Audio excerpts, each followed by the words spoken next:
and welcome to the Property Unleashed with me, your host, Mark Fitzgerald. It's great to have you all joining me here today. And today I am joined by a special guest. I have Danny Cowgill from Horizon Property Partners joining me yet again. Welcome to the show, Danny. It's great to have you back. Hi, Mark. Thanks for having me.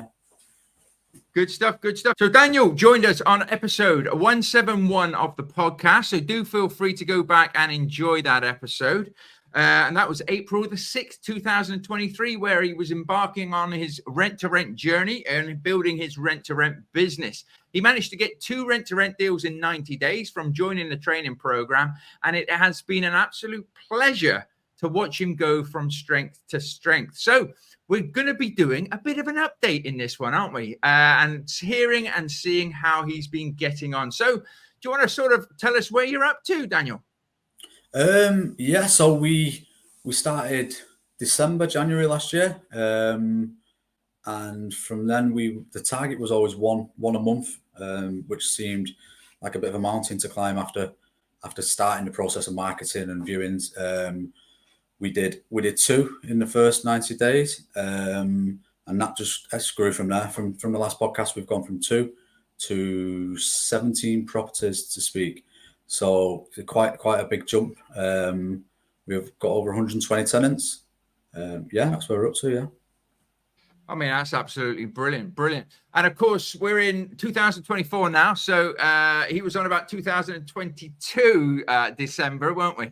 Yes. Sorry, yeah. I know, time flies. Time flies when you're having fun. So you've got 2 deals in the first 3 months, and now you're up to 17 properties, and you're now full-time obviously in the business. And how's that going for you?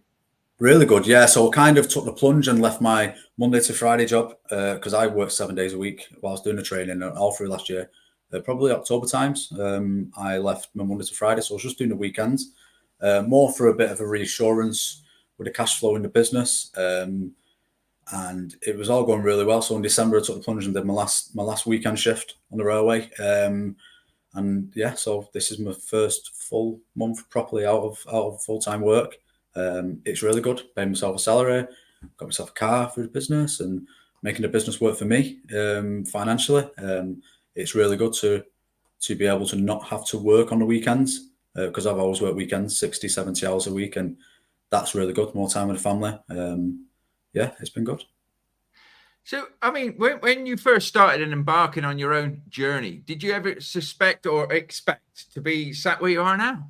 Definitely not. No. I mean, from day one, you're like, wow, this is, I mean, if anybody watches the previous podcast, I've never, before I started this training, I knew nothing about property, rented. I always thought it was the old strategy, buy a house, rent it out, earn the difference between the rent and the mortgage, but there's so many different strategies, and I never fathomed that we would be at this point in the business where we are. I mean, everybody I speak to is just like, wow, like how well we've done and how big the trajectory is, and we're scaling quicker and quicker every month. Every month has just seemed to be taking more and more deals on. So I'm really happy in where the business is and where the business is going. And from day one, you kind of question yourself: does this work? Is this a thing? What's this rent to rent? Is it something that we could do? And then I could see how it could be very difficult for somebody to grasp that if they didn't get a deal quite quickly. So if you're talking 3-4 months in, if you've not got a deal, you can kind of lose that bit of confidence that you're going to. But I think that helped in the beginning with us, just because we did get a couple quite quickly, and that gave us the confidence to grow. But regarding where we are today and where we was, we're miles apart. There's lots of work still to do, which we know we need to do. But yeah, I can see this being a really good year. I give myself a target of 1 property per month. We've done 3 in January already, and we've got 2 lined up for Feb with agreements signed, taking them on in the middle of Feb. So technically we've done 5 in 1 month. I hope I don't do 5 every month, because I don't think I can handle it. But yeah, let's see where we go. Yeah. I mean, that's amazing. That's amazing work. Obviously, people that are out there that have started or are starting, they're obviously out there looking for their deals and things. Now, I know for a fact that you've been, particularly at the very beginning, I say this to everybody, you've got to be everywhere. You've got to be talking to everybody. You've got to be marketing. You've got to be hitting all the bases, haven't you? you took 5 deals on this month. You've grown significantly over the last, 12 months. So for yourself, looking at it, what have you been doing to, help yourself get those deals and get those leads coming in? So I've just not stopped. I stopped marketing about 6 months ago, I'll be honest with you, because we've got that many contacts, because I was so full on at the beginning. And my partner probably hates me a little bit for this, because I said, just give me 6 months, just give me 12 months. I was full on, and I don't stop from morning till night. I don't live and do anything else. I'm not interested in anything else. The business, the property, that's what I want to do, and that's all I talk about, and that's all I want to talk about. That's a good thing now, probably might become a bad thing in the future, but just devoting your time. Like I said in the previous podcast, get up early, go to bed late. Don't go away that weekend. Don't go out that night. Do work on a business. If you really want to grow a successful business, any business, you need to devote the time. You need to learn everything. So it's a very much a learning curve. I say I'm still learning now, but the first 6 to 12 months, it's all new. Issuing tenancies, doing reference checks, people losing the keys. We've dealt with every kind of scenario that you could imagine in this first year. But we've overcome it, and we've learned on the way. We've learned a lot on the way. Like I said, there's lots more to learn, but the fundamentals is the hard work. I am prepared to sit up on the laptop till 10 o'clock at night and watch my missus fall asleep on the couch, not watch any TV, not go out on that Friday night, or not go to that meal on a Saturday. I'm prepared to do that, and I made that decision from day one. And if you just don't deviate from the plan, then you will succeed, because, like you say, Mark, you only fail if you stop trying. And we wasn't prepared to fail. So. No, that's brilliant. I mean, it is. I think people have to just realize the level of passion and commitment that you have to put in can't wane, particularly in the beginning as well. These are going to be the hardest times. So you need to enjoy that sort of commitment and passion, and realize it is going to take some work. And I do think, and I feel sometimes myself, that there's far too many people out there that are just trying to sell people on a dream. Get a couple of properties, go and rest and sit on the beach, and don't worry about what's going on. Is your business, and it's going to take blood, sweat, and tears. And when I say that, a lot of people laugh, but it is blood, sweat, and tears, and plenty of tears sometimes, hopefully less blood. But it is going to be hard work. I was exactly the same, as you. When I started out, I told the wife, sat down with the family and everything. I said, just give me 12 months, give it everything that I've got. I know for a fact that if I do give it 100%, I will build a successful business. And I commend myself. I commend you, more to the point. Don't commend myself. I commend you for actually taking that action. And obviously, it's very nice that your partner and your family, I know you've got a very young family as well, have been able to support you like that, and been able to give you the time to do so, because you start to reap the rewards from it all now. And it's truly enlightening. But it is getting out there, talking to people. You can't, I'll get your opinion on this as well. You can't build a business from behind a desk, can you? No, definitely not. No. Like we said before, Mark, my 9 to 5 is I'll do what I need to do physically. So I might need to go to properties. I might need to meet a boiler, an engineer, or whatever I need to do where I physically need to be there. I will do that in the daytime. And then my admin will start at night. That's something that we need to look at regarding systemizing the business and then taking people on. Well, that's my own thing. This is where you kind of have to draw the line, because I'm prepared to do that. I'm prepared to go and empty bins and change locks. But realistically, you need to take a step back and go, well, that's not my job. My job's the director of this business. My job is to run the business, not to, like you say, be running around in the business. Yeah. Well, no, definitely. But we've all got to, it's like a ladder. At the beginning, you will wear all of the hats, but then now you've got to start yourself of looking at who you can start giving those hats to and bringing people on board, because it'll supercharge your results. It'll stop you from getting burnout, of course, as well. But it's just about, it's giving the baby over, so to speak. Sometimes, this is our baby, and we always think we can do it better, we can do it cheaper, we can be more cost effective. And sometimes, rather than telling somebody about how to do something, we just think, oh, get out of the way, let me just do it. It's so much quicker. But obviously, those systems that and those jobs that you have to repeat, all the stuff that you're repeatedly doing every day, every day or all the time. We have to look at giving those to other people. And it is hard to do. So, I mean, majority of last year, then you were still working and you were still growing, you're ever growing and expanding rent to rent business as well. So how did you find that? Because a lot of people that I speak to as well, obviously saying, can I do this while still working? And you're proof that you can. So how have you managed to, fit everything in? I don't know, to be honest. So it's difficult. It's difficult. I mean, you still, like I say, don't go to the meal, we still did things. Of course we did. But it's all about making the foundations right, isn't it? It's all about managing, being a good management company, because that's what you are. Essentially, you're managing properties. And if you get off on the right foot with tenants and new tenants, then you can find sometimes that, I mean, over 120 tenants and not one single empty room and not one late payment. It's maybe I'm lucky, I don't know, but it kind of, sometimes you can go for a week, 2 weeks without any issue, and then it can all go wrong in 1 week. But the managing your time is the main thing.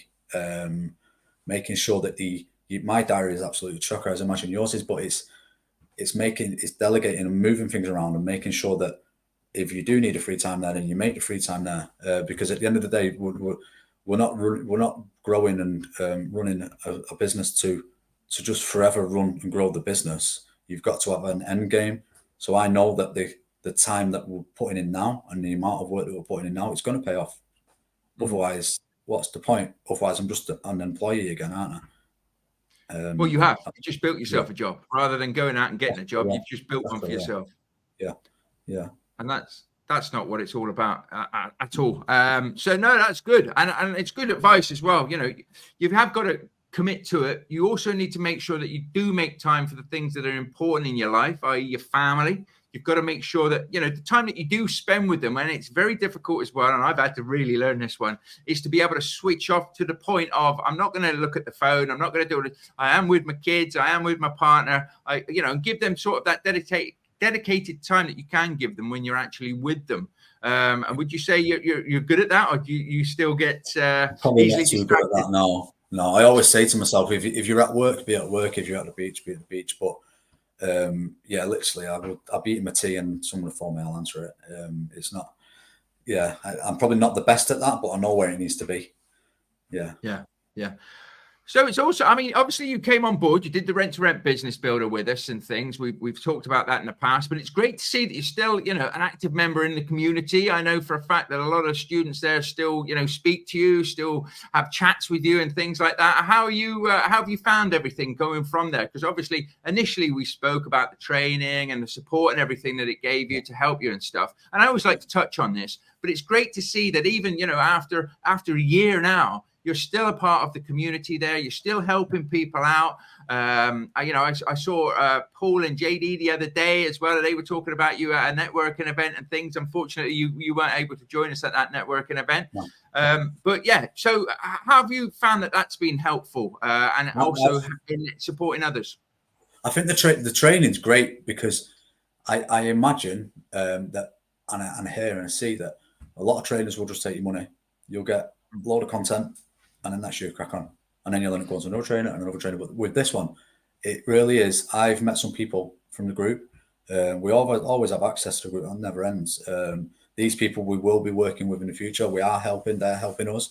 They're becoming friends. And it's been able, even now with the training and the modules, it's still referred back to it 12 months in. It's still there. I can still see the work that I've done.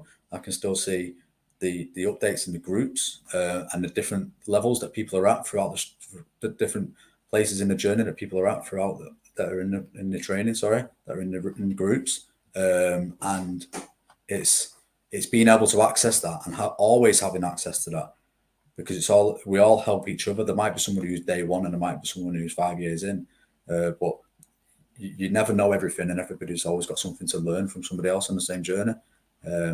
So just having access to that group is huge. Always having access to train is huge.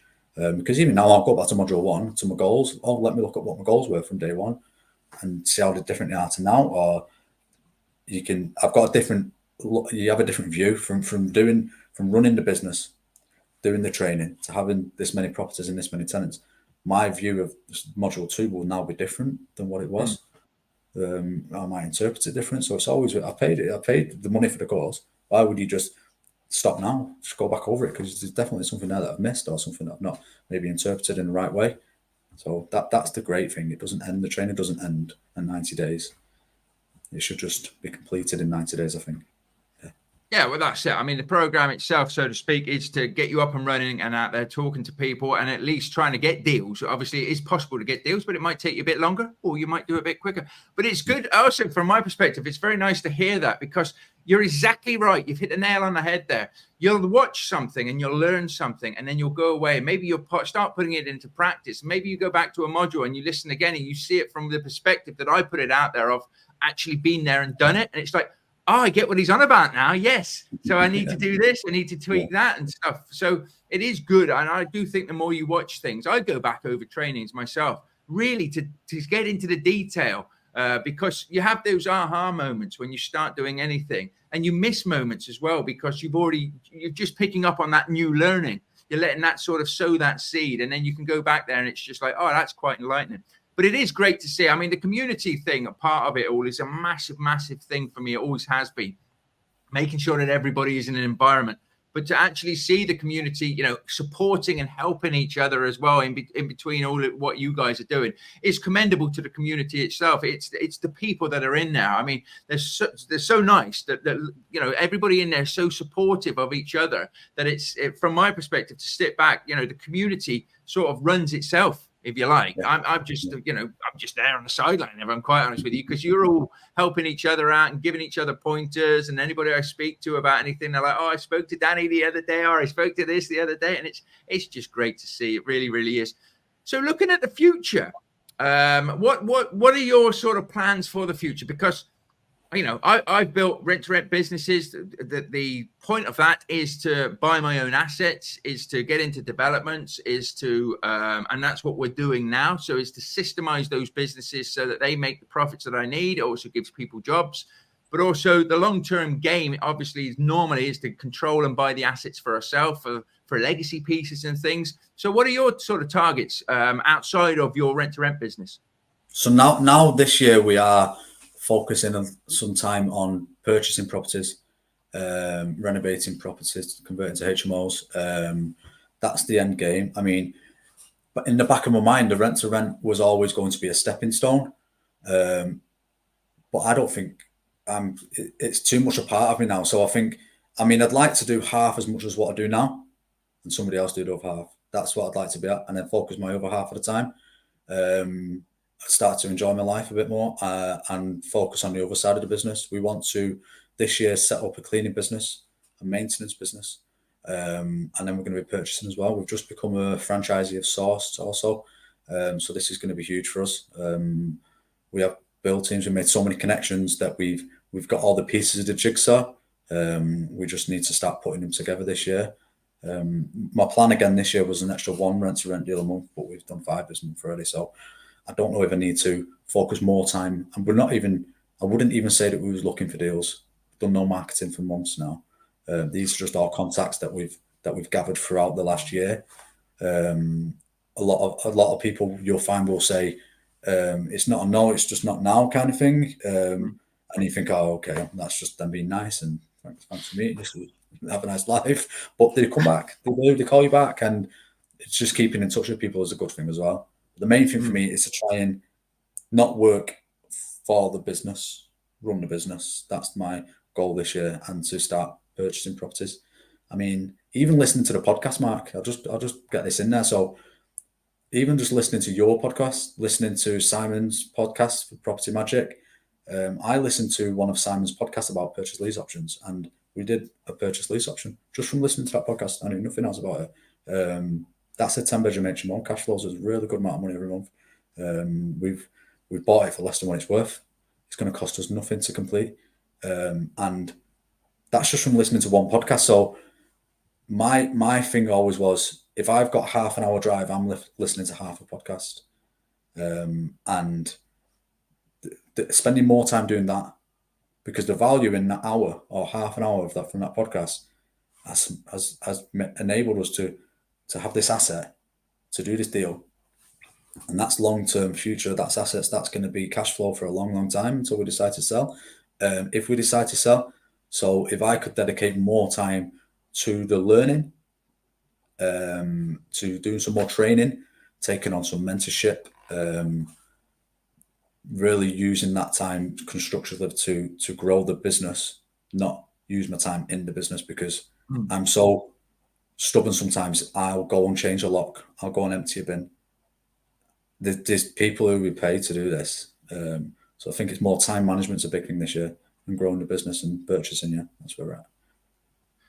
One thing I have to say that really helped me was COVID, because all of a sudden I went from here, there, and everywhere, running around, building my business, 9 properties on the go, starting to try and systemize things, to being basically cut off.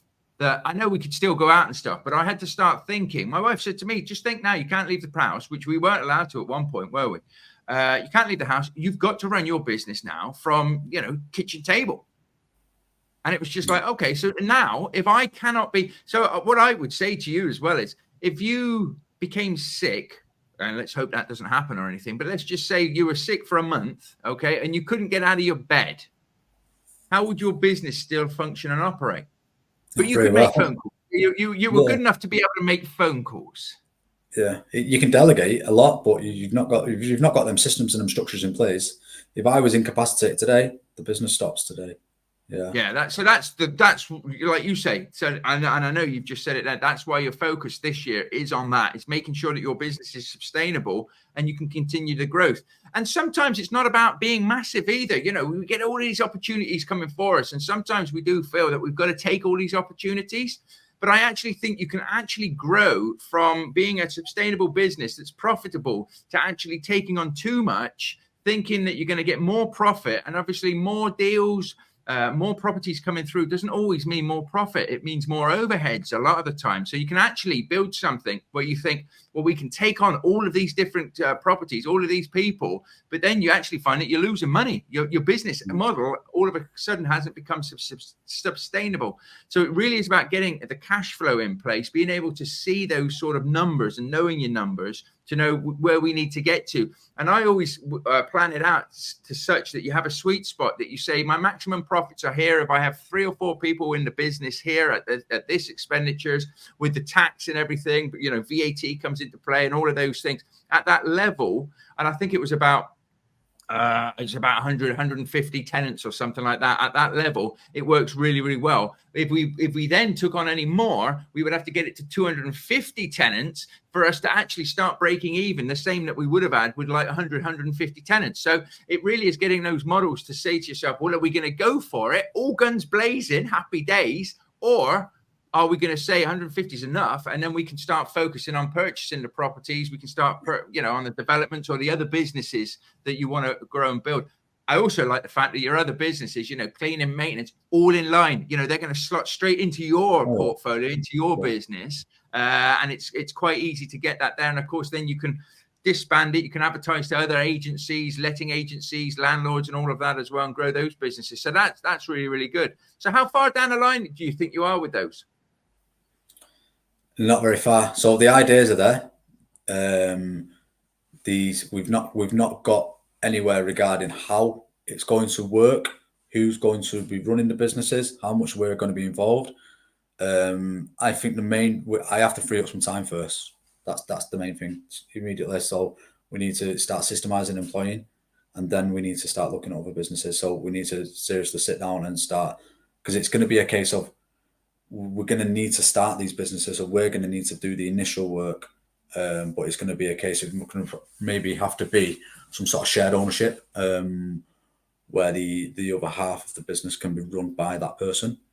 So it's not just a case of taking on the business and running another business. It's about taking on the business and setting it up so that business can be run by somebody else. That's pretty much where we're up to with it. So what I would say as well is also look at the people that you're using at the moment and see if any of those you could buy into their operation, so to speak, or just joint venture with them. There's lots of different ways you can do it. So you don't have to do it from scratch, is what I'm trying to say. So you haven't got to think, all right, I need to start hiring people. I need to start doing this and start doing that. Look at what's already existing. See if you can either buy it from them or invest into it, or maybe even just put a bit of time into it because you've got the work. you've got the properties that you can say, well, initially you can take the portfolio on, and we can help you grow the business. That's what we're looking to do, because there will be people out there that will like that idea. There will be people out there that haven't got a clue. Maybe they've started a business and they're so stuck in it and it's easily done that they can't see the wood from the tree, so to speak. And there'll also be some very narrow-minded people that will say, well, I'm not doing that. But you're looking for the entrepreneurial types that you can help, aren't you? Yeah, definitely. Yeah. So it's good. I mean, the future's bright. The future, I love it. It's all a game, isn't it? At the end of the day, there is a whole playing field out there that we can get stuck into. But just listening to what you've achieved, what you're doing, you've got your head screwed on. I'm mightily impressed, and it's always great to get you back onto the podcast as well and talk about these things and stuff. So, what would you say your main challenges are at the moment? Then, obviously, you've got a good scaled business, which we're talking about here. You've got 17 odd properties on there. You've got a lot of tenants, and what would you say at the moment, your key focuses are, or let's just put it another way. If somebody's, building a rent-to-rent business, what would be the 3 things that you would say to them potentially they need to make sure they get those in line to help them have a smoother sort of growth in their business? Make sure you start looking at how you're going to employ from deal 2-3. I wish I'd have done this 9 months ago, sorry. How are you going to do that? And start doing the costings around that. Time management's a big thing. Make sure you're giving yourself some time to do that, because that if you don't, we spoke about before, Matt, didn't we? Like for me now to show somebody what I do, to teach somebody what I do, is going to take a lot of time that I just don't have. But 6 months ago, I had more time. That's a big one, I'd say. Definitely keep an eye on the cash flow. And the one thing that I haven't done in the business yet is systemizing the profit and loss on each individual deal. So day 1, we know it's stacked, so it wouldn't have been a deal. But day 60, day 90, 6 months in, 12 months in, I couldn't tell you what property 1 was making, because of the bills are paid and I see the bills and they look okay. The maintenance looks okay. The cleaning bill looks okay. But actual physical numbers for each property, because you can end up losing on some properties more than what you think, or you can end up making them more. So this is all about learning how to make them more efficient. Maybe you need to put some heating controls in there.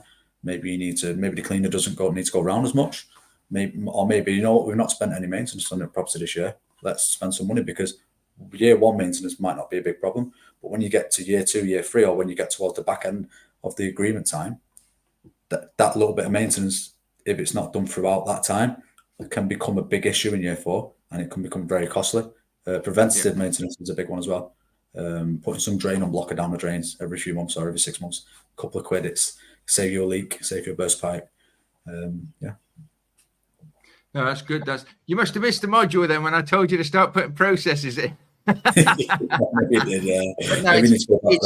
It's easier said than done when you're in the trenches, so to speak. When you're in the business as well, we were talking about this beforehand. You just get, so to speak, just get out of the way. Let me get on with it. I can do it so efficiently, so quickly, and it is an easy trap to get into. But we all get to a certain point, and it's normally later than we'd actually really want it to be, when we can start systemizing, we can start pulling in support or employing people and things like that. And again, that's scary when you're doing it as well, because you've just started making money, you're giving yourself a wage, you've got your car through the business and stuff like that as well. All of a sudden, then you're thinking, well, if I take somebody on, I've got to start paying somebody else. And that's normally when we're not looking far enough ahead. So we've got to be thinking, 3 or 4 or even 5 moves ahead, and thinking to ourselves, right here, right now, it might cut my profits down, and I'm getting quite used to those profits. But listen, in 6 months, in 12 months' time, if I can do this 1 property a month, which you're saying, where are we going to be at the end of those 12 months? We'll start to have some people on board in the business, which will help the growth. But if we look at the profits, and that's where, if you get your profits and your cash flow sorted, your profit and losses, you'll be able to forecast then how what you're going to be making, and how, of course, you can start employing people in there. Because at the moment, if you haven't got that, it's all numbers. It's just numbers. It doesn't mean anything. Whereas if you can actually see what your profit and loss is on your properties, then you can forecast out 12 months to say, right, if we do one property each and every month, at the end of 12 months, we're going to be making this, or we should be making in this ballpark figure. And the wages that we pay now that we're scared of, maybe it's a virtual assistant or whatever, you won't be. In 12 months' time, you'll look at the 12 months' time and you'll say to yourself, bloody hell, I can afford to have 10 VAs. It won't matter. And that's where you say to yourself, and it gives you a bit more comfort in your mind to say, I tell you what, I need to do this now then. Let's do this now. Let's get somebody in. Let's start this. Because if we do get another 12 properties on top, I'm not going to be able to survive anyway, because I won't be able to cope with everything, and I'll stress myself out and burn myself out, and then I'm no good to anybody. So I would say definitely get your numbers sorted first. And then, of course, then you will see the future. You'll see what profits and losses you're going to be making, and you'll think to yourself, absolute no-brainer to get somebody involved now. Yeah, definitely. I wish I'd have not missed that module. I wish I'd have done it 6 months ago. So if you are at that point where you've got 2 or 3 deals and you're 6 months in, or if you've just got 2 or 3 deals and you've not done that yet, I would definitely say do that, because that's probably one of my little regrets that we've not done that, because now it's more of a task. Yeah. Well, I always say at the end of the day, 5 properties or below is all you. It can be good. You know what I mean? In fact, you can get 5 properties. You'll notice yourself. You can get 5 properties and relatively manage those in your spare time quite easily, and have good profit coming through. It gives you, in most cases, depending on what you're earning, that would give you enough money to be able to pay yourself to do everything and be at landlord level, I would say. So you will be a landlord in your own right. I think once you start getting a couple of handfuls of properties, that's where then you need to be taking that next step up to director level. Maybe not out of the business, but you're there at a higher level, but you're letting a lot of the day-to-day tasks being done. And then anything after that is where you sort of go up to, CEO level. You're sort of up there. Then you're not going to have so much time to do all of the running around and things, and your time's better spent bringing on new properties, talking to landlords and things, and letting a day-to-day being run. Would you agree with that? Yeah, 100%. Yeah. I mean, one of the concerns of one of the clients that we work with is how quickly a business can scale. So from 0 to 17 in 12 months is really commendable. I understand that it's a really good achievement, but it's also risky for some people, because if you don't get those systems in place and you make a few mistakes along the way, that can quickly tipple over at that point. And there's definitely a turning point there, isn't there? Where it could go wrong. And this is again, that plays on my anxiety, and I'm on the laptop, I'm running the numbers, and the beginning of the month we have so many bills to go out, but I know we're covered because I check it 3 times a week. But if you've got the systems in place, that'll be checked automatically for you. So, yeah. Well, I'll tell you what I'm going to do for you, my friend, because I like you. I will email you across a simple cash flow spreadsheet. It's already set up. You can put your properties into that, and then you can put down the rents that you're getting, the utility costs and everything. It's not as in depth as you maybe want through accountants, but it'll start to give you a high level on each of the properties for you just to get a handle on things, and you can start to see what's going on, if that's all right. Brilliant. Thank you. Yeah, I'll do that tonight. Yeah. No worries. That's good stuff. So I always say the same question to everybody else who particularly are on the show and stuff. If somebody was looking at getting into rent to rent, getting on and doing the HMO strategy, was looking at potentially joining the rent to rent business builder, what would you say to them? Do it if you're willing to commit the time and put the work in. Don't do it thinking it's going to be easy, quick cash, get rich quick, because that's not how it is. If you're happy in your life and you're happy with what you're earning and you're happy that's you, then don't do it, because you're just going to give yourself more of a work, and it's a different path than what you're on now. But if you're willing to put the time in and the graft in, I'd say just go for it. And have you ever regretted it? No, not once. It's changed my life, Mark. I don't have to work outside. I don't have to work long shifts. I can take tomorrow off if I want. I can go away this weekend if I want to. It would be a bit difficult with delegation, just because I've not followed that part of the process, but I could do it, and it gives me flexibility in my life. It gives me more cash. It gives me a future, because I'm no longer an employee. I'm no longer earning somebody else money. I'm earning myself money. And that is a big thing. That is a big thing. Well, you're your own boss at the end of the day, which is really, really nice, isn't it? Yeah. But also, you have grown very quickly. So don't give yourself a hard time over it. I know I've been laughing and joking and things like that, but your growth has been very, very quick. So, people that are listening to this at the moment, it's not a case that he's, Danny's resting on his laurels or anything. He has grown a business very, very quickly. And sometimes that can catch us unawares. We're not going to turn away 5 properties in a month. A lot of people would be too scared to take that on. They'd be like, whoa, whoa, whoa. They'd almost talk themselves out of it. Do you know what I mean? If that deal was there, but you've took the bull by the horns, got out there and got stuck in.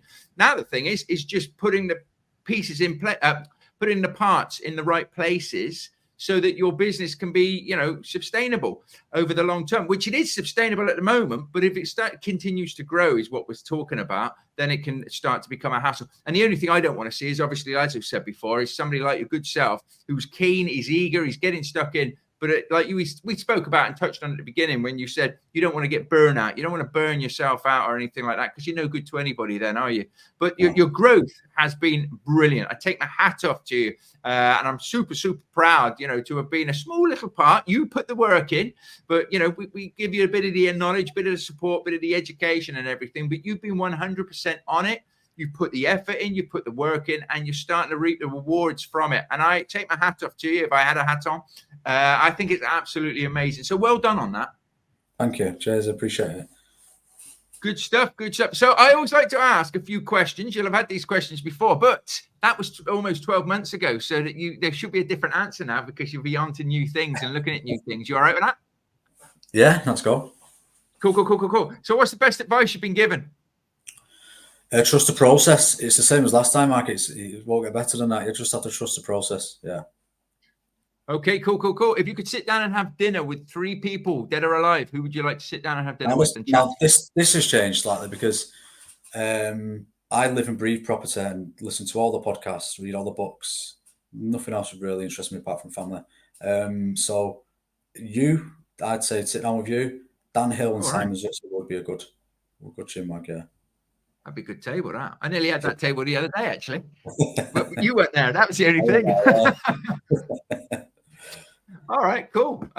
Okay, nice. Offer accepted. I'll be over soon. Where are we going? Somewhere nice. Nice. Do you have a top 3 podcasts or 3 podcasts that you're drawn to a lot? I know you touched on a few already.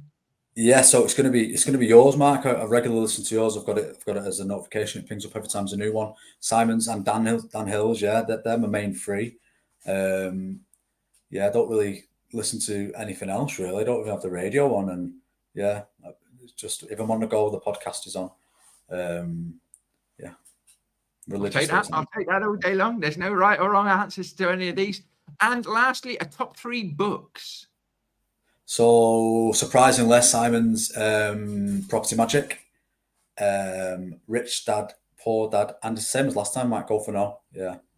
Go for now. Brilliant. Okay, cool. Have you read any new books recently, or not had time? No. My time is if I'm sat down, I'm on the laptop. Again, something we need to look at. But if I'm sat down, I'm on the laptop. If I'm on the go and listening to podcasts. All right, cool. Yeah, it's all good. It's all good.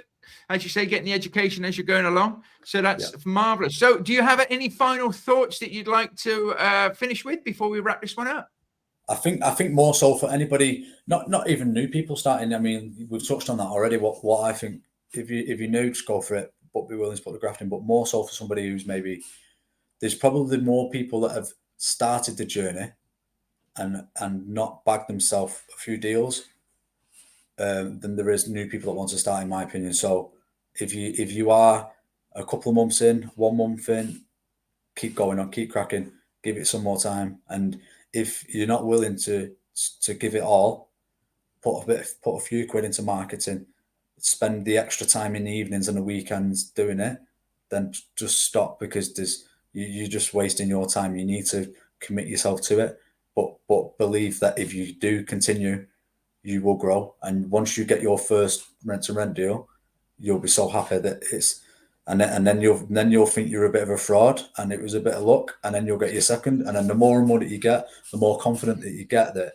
you're creating this business, you're creating this cash flow that wasn't there before, and you're securing a better future for yourself and your family. So I'd say more so for somebody who's started a journey, who's not maybe been successful in getting deals,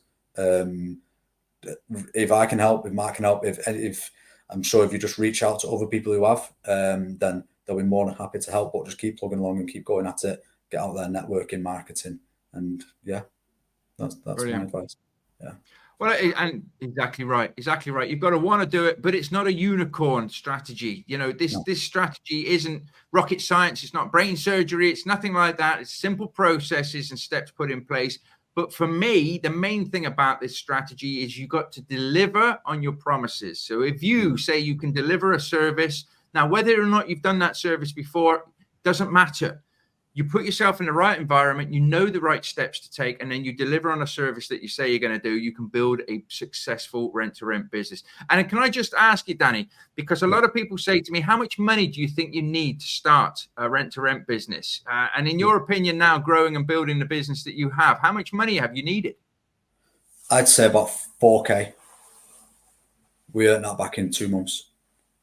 There you go. And what was the 4K basically for? That was for everything from setting up the business to getting the insurances, to buying the laptop, to buying the software on the laptop, to the marketing, the initial marketing, business cards, all the basic things that you will need in the first 60 days. Getting an accountant to set up the limited company, that was a big thing. Getting a business account, that was everything. And to be fair, I've maybe less than $4,000, but absolute top's $4,000. And if you do it right and commit yourself, you can earn that back quite quickly. The best investment I ever made, anyway. Well, that's it. That's what it's all about there. I know, start a business that can earn over 6 figures for $4,000. Whew, well, I'd take that every day of the week. Yeah, 100%. Yeah. Brilliant stuff. Well, once again, thank you for coming back on, my friend. It's always a pleasure. And I would love to get you back on in another 12 months as well to see how you're progressing and what you're up to, if that's okay with you. Yeah, let's do it. Good stuff. So I hope you've enjoyed this episode. It's always a pleasure to bring these to you all. Listen, if you want to get started in something, you can do. We have some great free tools and resources at thepropertyunleashed.com. So please feel free to go and check that out. If you do need any help, as Danny says, you're more than free to reach out to Danny. You can reach out to me. We'll point you in the right direction and help you any which way that we can. So all that leaves me to say is make sure you have that vision, make sure it's a passion and it drives you forward. Break it down into bite-sized chunks, but just start taking action on it. I hope you've enjoyed this episode. Please feel free to like it, subscribe, and share it with anybody who you think might enjoy it. And come and join me in the next episode very soon. You all take care, and bye for now.